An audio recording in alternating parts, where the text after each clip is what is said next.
18h, bienvenue dans ce nouveau flash d'information sur RTI 1. Le chef de l'État ivoirien a reçu le secrétaire permanent du G5 Sahel.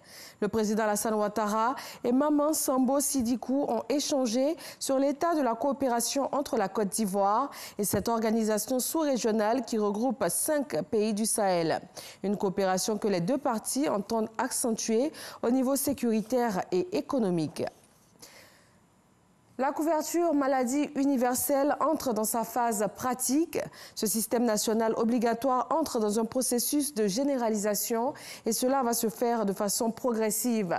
Une période expérimentale ayant déjà été effectuée. Herman Guivet. Couverture maladie universelle, CEMU.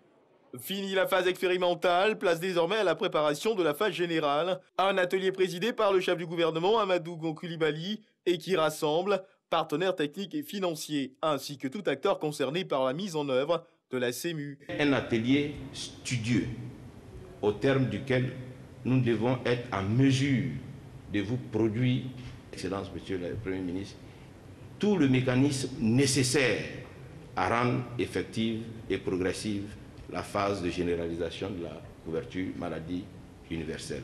Les acquis de la phase expérimentale du régime général de base de la CEMU, entamé le 25 avril 2017 avec la population cible des étudiants, permettent d'envisager l'extension de la CEMU selon le principe de la généralisation progressive.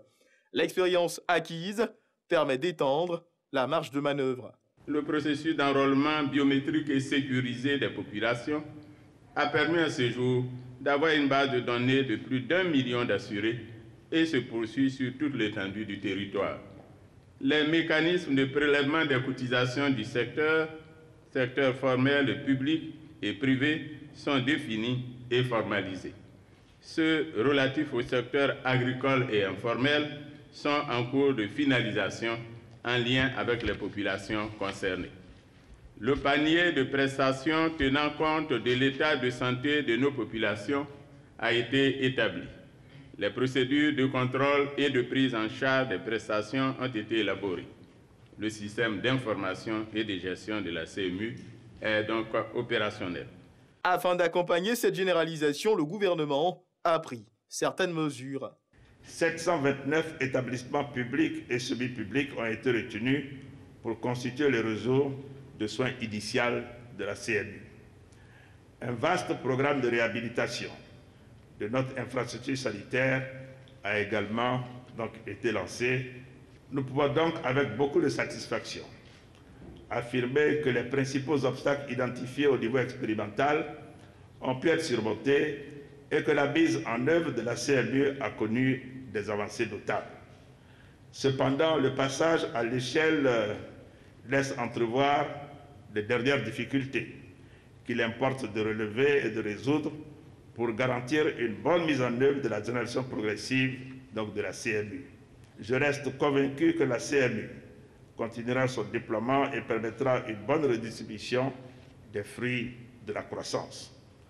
Cela est un gage d'équité sociale et c'est cela l'orientation fondamentale du vivre ensemble prônée par son Excellence, Monsieur le Président de la République. Le Premier ministre Amadou Gon Coulibaly a dit toute sa foi dans le modèle de protection sociale ivoirien et dans sa capacité à offrir aux populations ivoiriennes une meilleure qualité de vie, condition indispensable pour inscrire la Côte d'Ivoire dans le cercle vertueux des pays émergents à l'horizon 2020. Entrepreneuriat féminin. Depuis août 2017, l'État ivoirien accompagne les femmes entrepreneurs.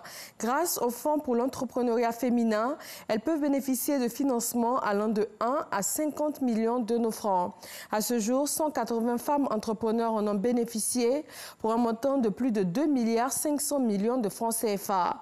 Comment en faire partie et quelles sont les étapes pour en bénéficier? Quels témoignages en font les premières bénéficiaires?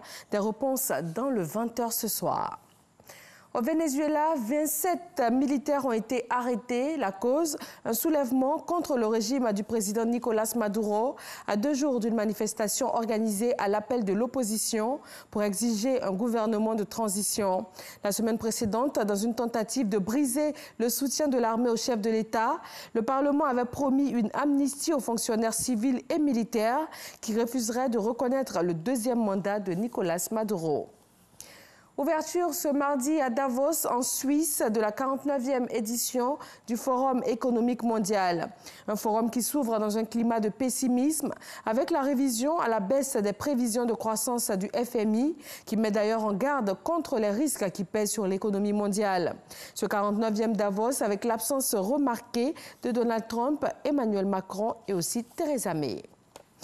Lourdes sanctions financières contre la star portugaise du ballon rond, Cristiano Ronaldo.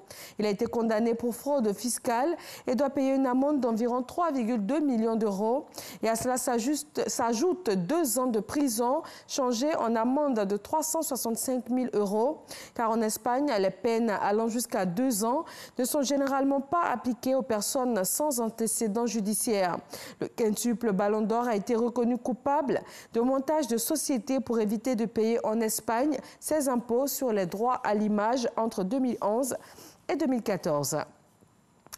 Merci de votre attention. Tout de suite, l'info régionale. Je vous retrouve à 20h.